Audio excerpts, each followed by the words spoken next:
Hello again and welcome back to The Front Row, a minor production of the First Congregational Church in South Pekin, where our intent is to bring snippets from our Sunday morning message into your week. This week we are continuing our sermon series, The Disciplined Life.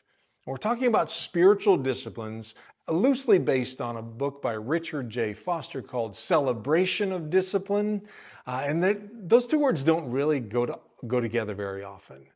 To celebrate a discipline. Discipline in our mind is something that is very difficult. It is counterintuitive. It is not in our nature. And so that it takes, in a sense, work. But to celebrate that's really part of the mindset shift that we want to get to in these conversations. That we want to focus on the fruit of discipline, because discipline in any area of our life, in our relational life, in our spiritual life, in our mental life, in our physical life, when we apply a healthy approach to discipline in any one of those four areas of existence, there is a beautiful fruit that is on the other end. We have healthier relationships with one another. We have a healthy relationship with God the Father, with His Son Jesus and His Spirit.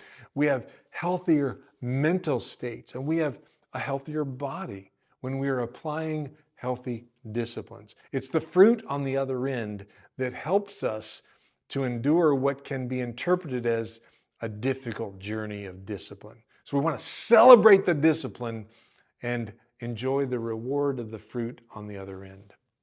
Last week we talked about meditation, and it is an important precursor to today's conversation on prayer, because see, meditation is learning how to quiet the mind and the heart and the spirit, to get rid of all the voices that are competing for God's voice in our life, and to allow room for Him to speak into our lives, to allow the conversation of prayer to even happen. So we have to appreciate the discipline of meditation before we can even talk about this idea of prayer.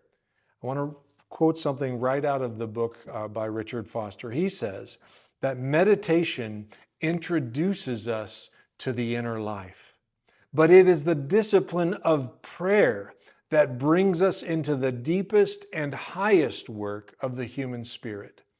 Real prayer is life-creating and life-changing.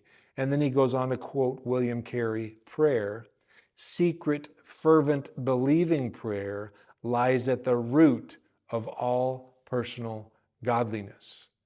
And that's really where we want to go with this. We're going back to Paul's charge to Timothy in 1 Timothy chapter 4, when Paul says, for physical training is of some value. It's good to be healthy in our physical bodies, but godliness has value for all things, holding promise for both the present life and the life to come. This is a trustworthy saying that deserves full acceptance. This concept of training in godliness and the important role that prayer plays in it, the meditation plays in it.